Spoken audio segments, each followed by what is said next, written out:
Starfsfólk Matvælastofnunar hefur orðið fyrir líkamlegu ofbeldi við eftirlitsstörf og fjölskyldum þeirra verið hótað. 12 slík mál hafa verið kærð til lögreglu á síðustu árum.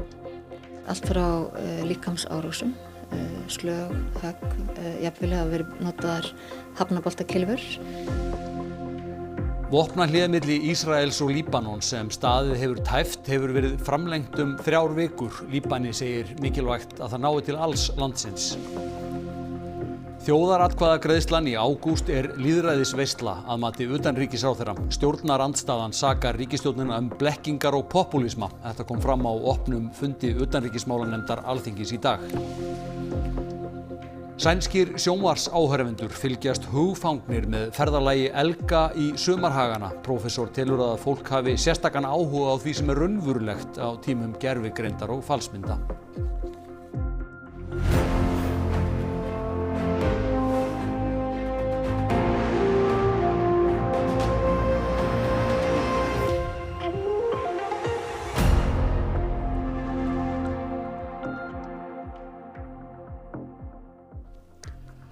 Gott kvöld. Starfsfólk Matvælastofnunar hefur þurft að koma upp öryggiskerfi heima hjá sér til að tryggja öryggi sitt og barna sinna, segir yfirdýralæknir stofnunarinnar. Hótanir, áreitni og ofbeldi í garð starfsfólks hefur aukist. Eftirlitsstarfsmenn Matvælastofnunar hafa orðið fyrir óvenju mikilli áreitni, hótunum og ærumeiðingum á samfélagsmiðlum undanfarið. Atvikin eiga það sammerkt að tengjast afskiptum stofnunarinnar af dýrahaldi og þvingunarúrræðum. Það getur verið allt frá líkamsárásum, slög, högg, jafnvel hafa verið notaðar hafnaboltakylfur, fólki hrint, en svo oft kannski ekki síður erfiðar lífsreynslur eru ef að fólki hótað óbeint. Ég veit hvar þú átt heima, ég á vini sem að geta komið í heimsókn og svo framvegis. Það veldur þetta óöryggi og ótta, þannig að fólki líður ekki öruggt heima hjá sér og það alvarlegt. Þá séu dæmi að börnum starfsmanna sé hótað og að fjölskyldumeðlimir hafi fengið skilaboð nætur með ógnandi og óviðeigandi texta og hótunum. Starfsfólki líður ekki vel með þetta og sérstaklega ef því líður þannig að ógn geti staðið að heimili þeirra á fjölskyldu. Sumir hafa sett upp auka viðvörunarkerfi, haft samband við nágranna og beðið þá að vera með sér á vaktinni. Við höfum skoðað að fá okkur öryggisnapp fyrir starfsfólk, þannig að það verður að skoða ýmsar leiðir. Þóra segir ákvarðanir MAST ekki teknar af léttúð eða að ástæðu lausu. Þá geti þeir sem telja á sér brotið eða eru ósammála ákvörðun stofnunarinnar leitað til ráðuneytis, kært eða borið undir umboðsmann. Það felist aldrei lausn í að ráðast á fólk sem sé að vinna vinnuna sína. Þóra segir þá sem ganga hvað lengst ekki marga, en hegðunin sé endurtekin. Í ógnandi aðstæðum hafi eftirlitsmenn þurft að kalla til lögreglu og slíkum tilfellum hefur fjölgað. Síðustu 5 ár hafa 12 mál verið kærð til lögreglu. Það algjörlega ekki ásættanlegt að fólk verði fyrir svona áreiti og hótunum í vinnu. Starfið nógu erfitt í eðli sínu vegna þess að það að vera og koma að kannski dýrum í vanrækslu eða vera vitni að illri meðferð, það hreinlega erfitt í sjálfu sér. En þegar við bætist hótanir og ógnandi framkoma af hálfu umráðamanns dýrs, að þá þetta, og jafnvel ærumeiðingar svo á samfélagsmiðlum og myndbirtingar af viðkomandi, að þá þetta gengið alltaf langt. Fólk í Líbanon hóflega bjartsýnt vegna fregna að vopnahlé við Ísrael hafi verið framlengt. Fulltrúi Sameinuðu þjóðanna segir miklu skipta tilstandi að afvopna Hezbollah. Samkomulag náðist á fundi í Hvíta húsinu í gær að framlengja vopnahlé Ísraels og Líbanons 3 vikur.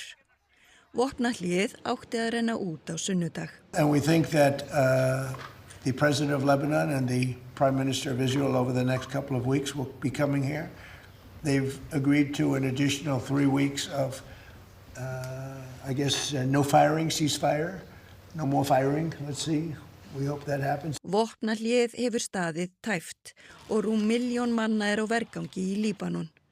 Ísrael hefur gert árásir á suðurhluta landsins og Hezbollah hefur gert gagnárásir. نحن مع وقف إطلاق النار إذا وقف إطلاق النار بيكون شامل، أما إنه نضل البلد مقسوم جنوب ولعان وباقي البلاد انه عايشه عادي، يعني هذا كمان شيء منه عدل.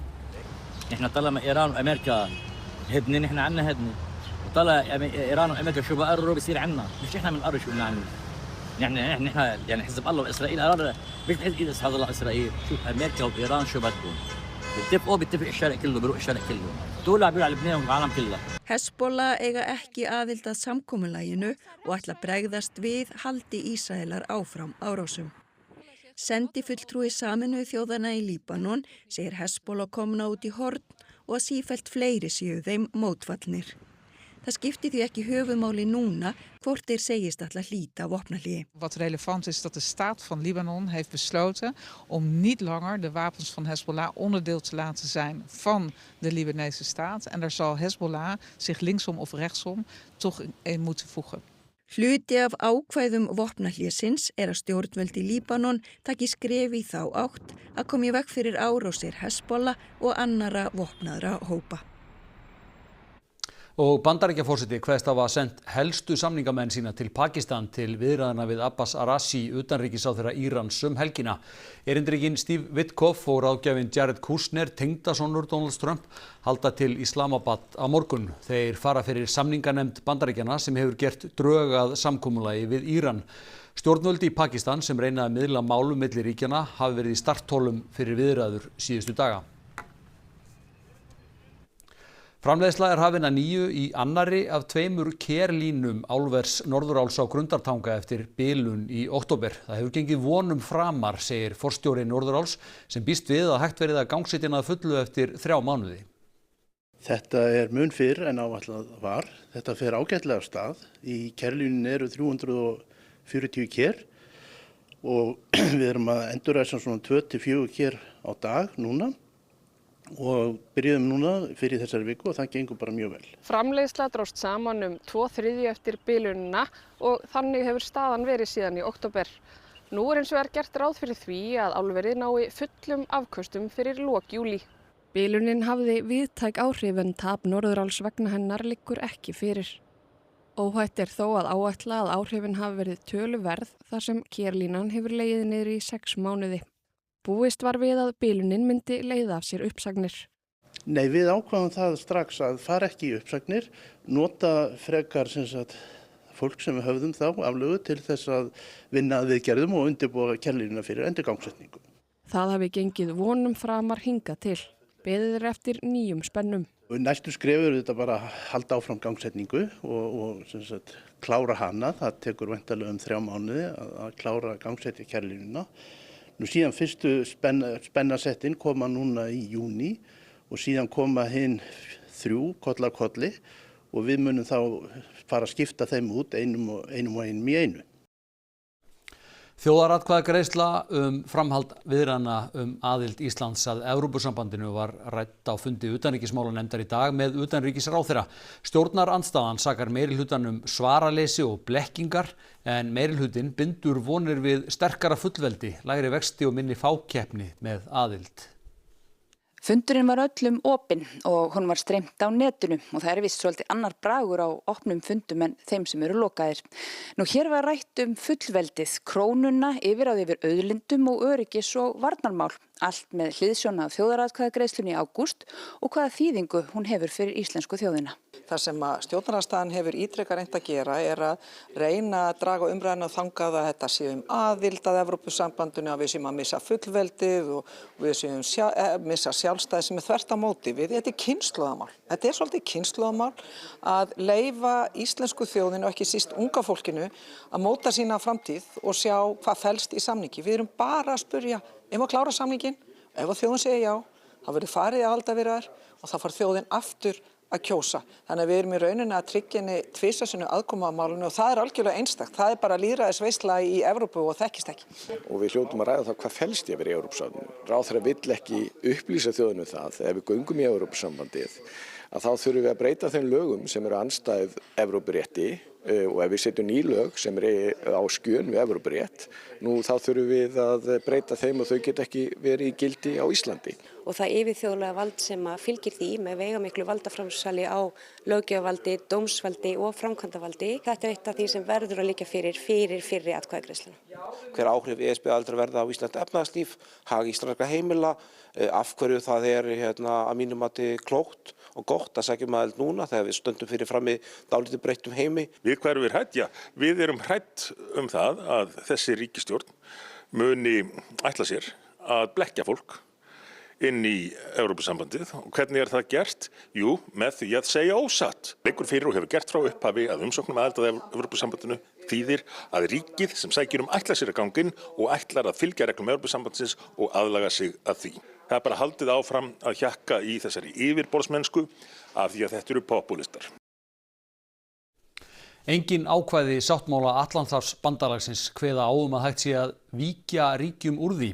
Þetta hefur BBC breska ríkisútvarpið eftir embættismanni innan NATO eftir fregnir þess efnis að Bandaríkjaforseti vilji reka Spán úr varnarbandalaginu marka má minnisblað þess efnis innan stjórnkerfis Bandaríkjanna. Spán bannaði meðal annars að herstöðvar þar í landi yrðu notaðir í stríði Bandaríkjanna í Mið-Austurlöndum og heimilaði ekki yfirflug bandarískra hervéla. Trump hefur sakað nokkur NATO-ríki sviksemi fyrir að leggja honum ekki lið í stríðinu. Forsætisráðherra Spánar virðist ekki hafa þungar áhyggjur. Bueno, nosotros no trabajamos sobre emails, trabajamos sobre documentos oficiales y posicionamientos que haga, en este caso, el gobierno de Estados Unidos. La posición del gobierno de España es clara. Absoluta colaboración con los aliados, pero siempre dentro del marco de la legalidad internacional. Íbúar á Álftanesi mótmæla steyptum vegg sem hlaðið hefur verið upp við ströndina í Helguvík. Forsvarsmenn golfklúbbsins og bæjaryfirvöld eru sökuð skort á samráði. Veggurinn tók að rísa fyrir hálfum mánuði við golfvöllinn. Og þegar það var byrjað þá hafði ég samband við formann golfklúbbsins og spurði hvað verið á seyði. Og hann viðurkenndi að þetta væri á þeirra vegum. Og ég spurði framkvæmdaleyfi og hann kannaðist ekki við að það væri fyrir hendi en yrði eflaust fengið. Mig grunar að þetta hafi komið flatt upp á bæinn Þannig að þeir hafi ekkert vitað þetta. Þannig að þetta er svona íslensk aðferð, framkvæma fyrst og spyrja svo. Íbúar við Höfðabraut skrifuðu undir áskorun til bæjarstjórnar Garðabæjar tafarlausan fund vegna veggjarins sem þau segja að valdi meðal annars mikilli sjónmengun. Við áttum vona því að það stæði til að hækka skarðin hér við Helguvík því að það hefur vaxandi alda gengið hérna yfir með einhverju breyttu veðurlagi eða sjólagi og þá gat maður ímynda sér að þetta væri einhver bráða aðgerð sem þetta kannski gera þangað til að búið að vera að hækka garðin en það virðist ekki vera tengt eitt. Mönnum óvart, við engan hitt sem að vissi af þessu Íbúarnir funda með bæjarstjórninni á mánudag og vonast til að síðan verði grenndarkynning. Ekki náðist í forsvarsmenn golfklúbbsins í dag. En í millitíðinni er eins og mótmæli okkar hafa haft einhver áhrif af því það er búið að tína burt helminginn af steinunum og lækka garðinn sem þið sjáu hérna. Hann var orðinn 2 hæðir og þar með sást ekki lengur út á sjó. Við sættum okkur ekki við þennan vegg, hvort sem hann er stór eða smár, hann er hérna spjöll í náttúrunni. Sjóvarnargarðar eru falleg mannvirki, vel hlaðin, en þetta á ekki heima hérna. Elgir í norðurhluta Svíþjóðar hafa vor hvert í þúsundir ára gengið sömu leið til að komast í sumarhagana. Þetta ferðalag elganna er nú orðið mjög vinsælt sjónvarpsefni. Sérfræðingur telur að fólk horfi til að öðlast ró á vályndum tímum.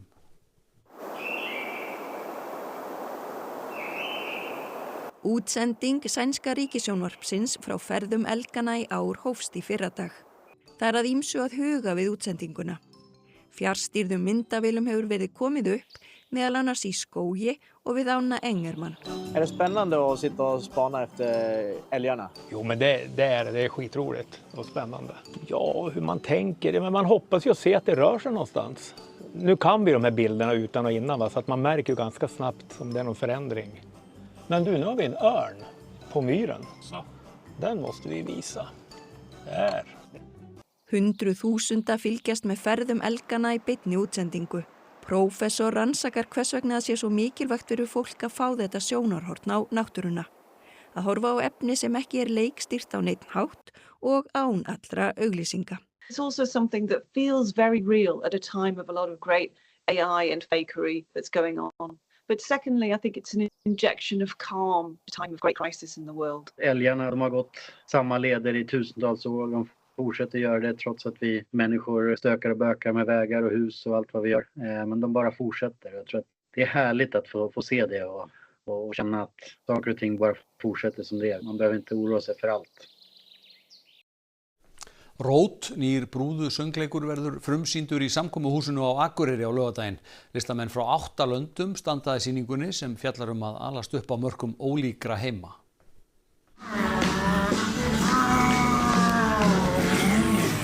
Rót fjölskyldusýning, söngleikur og meira til, brúðu söngleikur og fjallar strák sem heitir Óli og býr út á landi og hann á svona fjölskyldu sem samansett af íslenskum föður og móður sem á ættir að rekja til Paragvæ.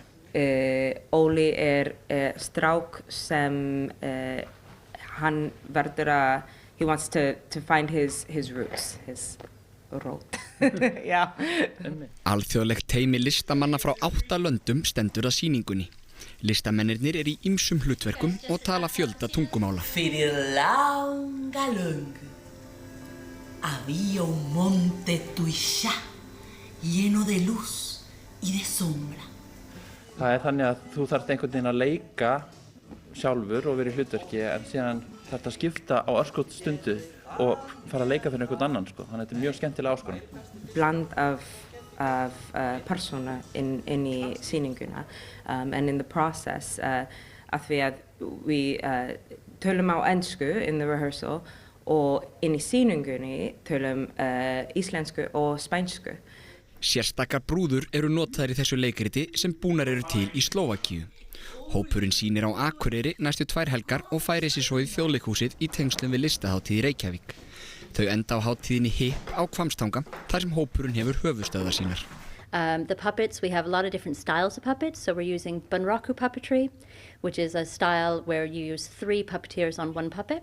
So we have a full-size, Oli is a full-size puppet, he's a full-size 10-year-old boy.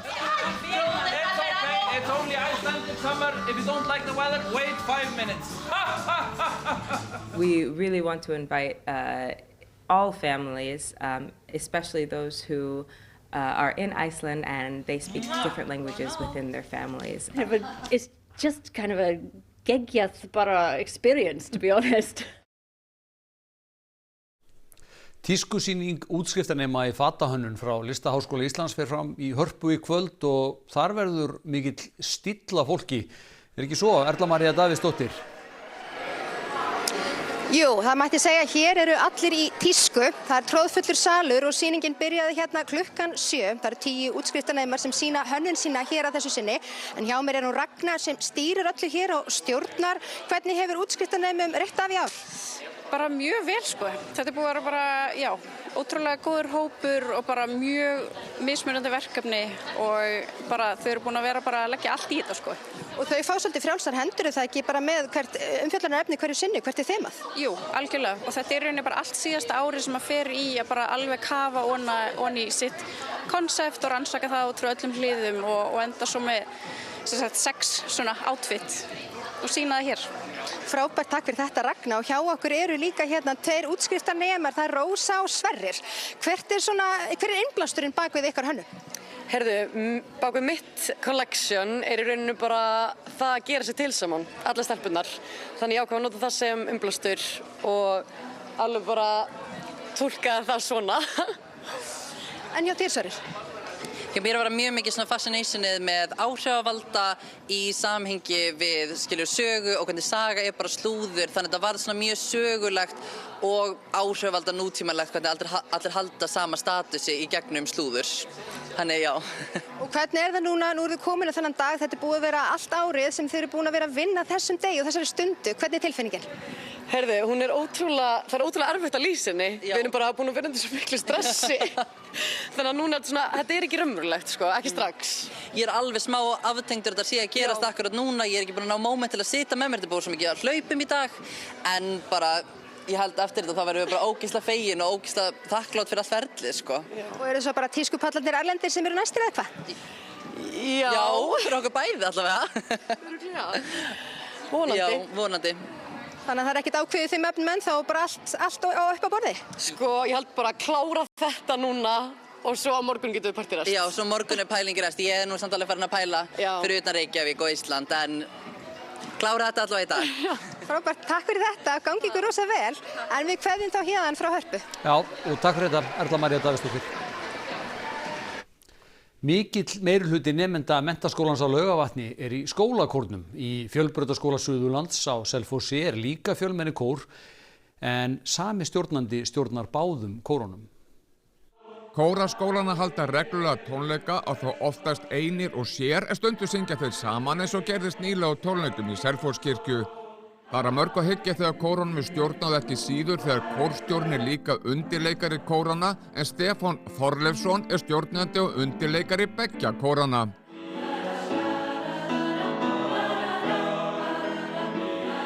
Já, þau eru skemmtileg og halda mér ungum og upp á tánum.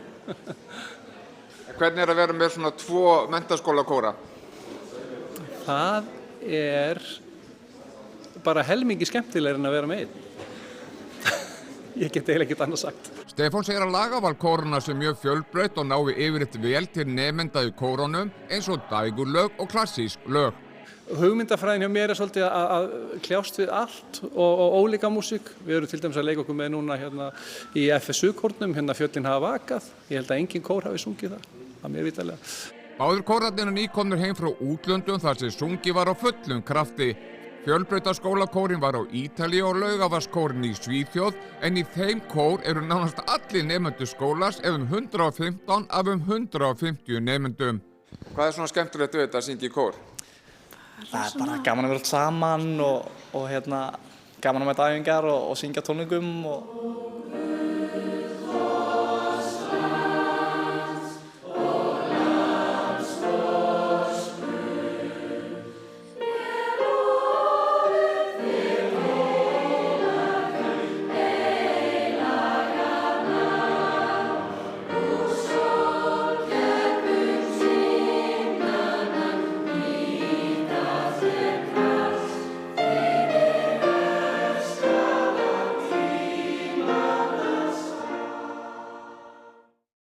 Þá að veðri, suðurlæg 8 á morgun yfirleitt á bilinu 5 til 13 metrar, skýjað og dálítil væta, öðru hverju sunnan og vestan til en bjart með köflum á norðvestanverðu landinu. Hiti víða 5 til 10 stig að deginum, nánar veðrið að loknum íþróttafréttum.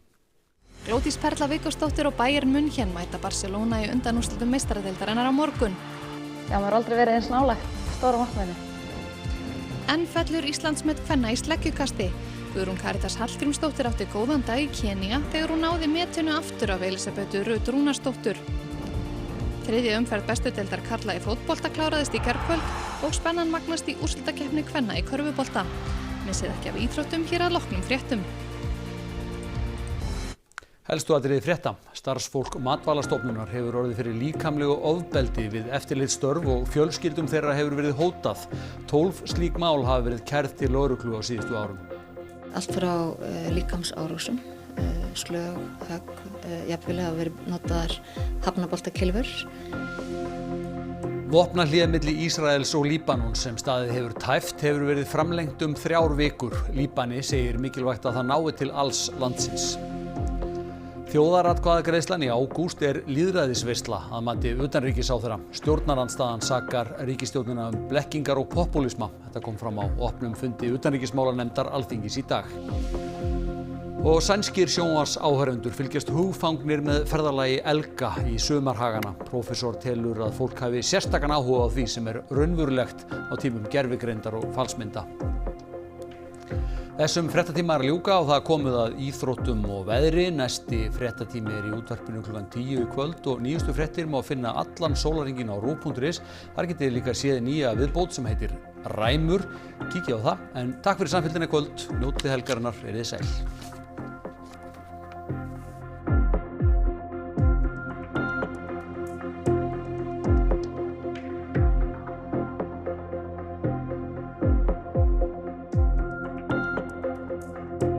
Á RÚV í kvöld. 21. Ný íslensk grínþáttaröð. 3 ungmenni takast á við allt sem fylgir þrítugsaldrinum.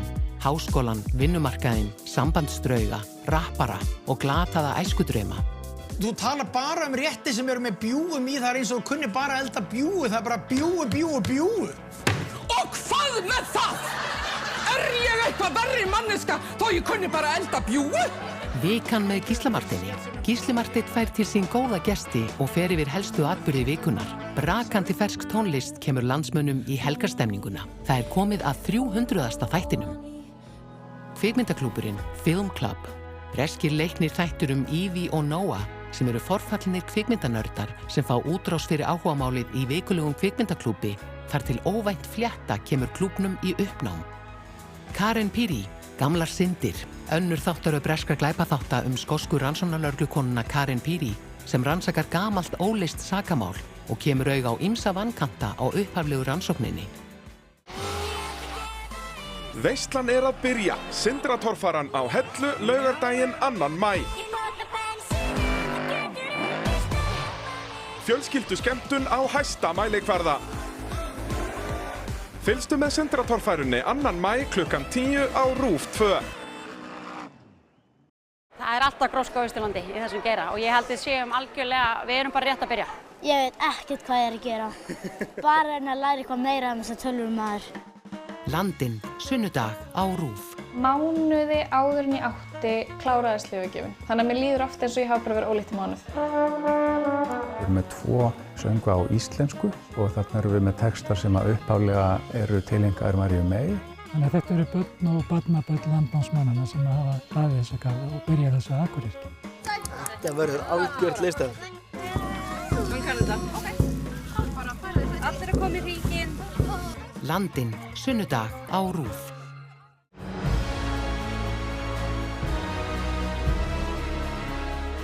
Búrhvalskálfur leikur sér að Leiruviðarfræi.